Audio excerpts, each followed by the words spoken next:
பாசிப்பயிரை நல்லா கழுவி நாளே ஊற வச்சுருங்க. நல்லா தண்ணி விட்டு ஒரு நாள் ஃபுல்லு ஊறட்டும். நைட்டே நல்லா தண்ணி வடிகட்டி ஒரு காட்டன் கிளாத்தில் இந்த பச்சை பயிரை கட்டி வச்சிடலாம்.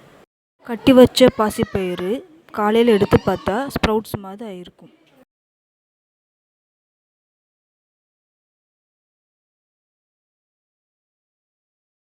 இந்த ஸ்ப்ரவுட்ஸை மிக்ஸி ஜாரில் போட்டு நல்லா அரைச்சிக்கலாம். தோசை ஊற்றுற பதத்துக்கு நல்லா அரைச்சிக்கலாம்.